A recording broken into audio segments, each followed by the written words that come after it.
world is a comedy. It's impossible to avoid. It's 2006. We got bad guys that are right out of a fucking comic book.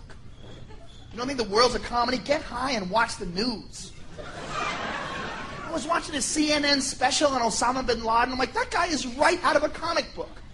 He's a billionaire genius who hates us. He lives underground.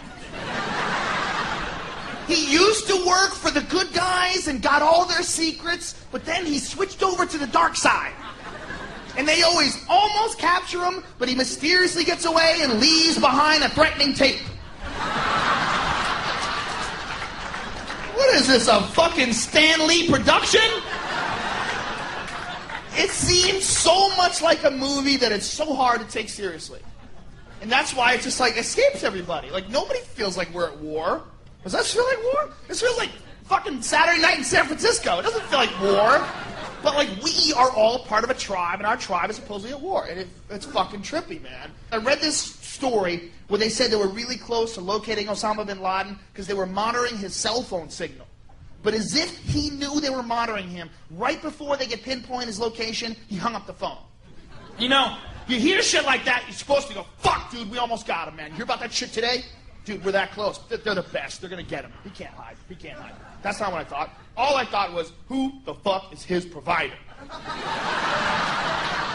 This dude gets a signal in Afghanistan. My shit cuts out at the fucking Cheesecake Factory. This dude's making calls from a cave. Dude, who's he with, all right? Fuck Sprint. I'm tired of their lies. That guy should do commercials. In this to America. Can you hear me now? Yes, you can, because even under 500 foot of rock, Allah has blessed me with 5 bars.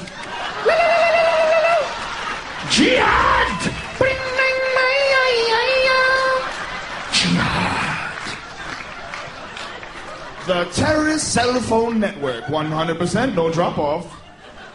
The largest intelligence apparatus in the world, with the biggest budget in the history of the world, has been looking for Osama Bin Laden for years and years and years, and can't find him. Can you believe it?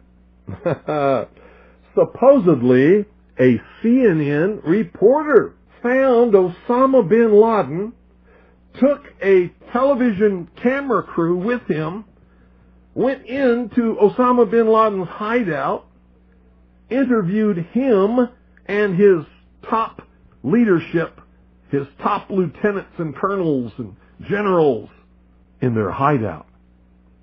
This is a CNN reporter with a camera crew. And he came out and told everybody, within 3 weeks, Osama Bin Laden is going to attack the United States and Israel. Now, don't you think that's kind of strange, folks?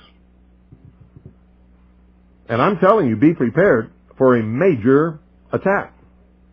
But it won't be Osama bin Laden. It will be those behind the New World Order. Hitler could not have ever come to power, absolute power in Germany, without the Reichstag fire. Hitler was a socialist. He understood socialism. He understood social engineering. He knew how to get the support of the German people, and he did it by burning down the Reichstag. The Reichstag was, well, in our country, it would be the Capitol building that contains the Senate and the House of Representatives. So if somebody were to go and burn down the Capitol building today, they would use that as an excuse, as Hitler did, to round up all of the enemies of the New World Order, which would be me and most of you listening, and throw us into prison or execute us, and come to absolute and total power in this country. I wonder what Osama bin Laden's targets are supposed to be. And whatever is going to happen that they're going to blame on Osama bin Laden, don't you even believe it.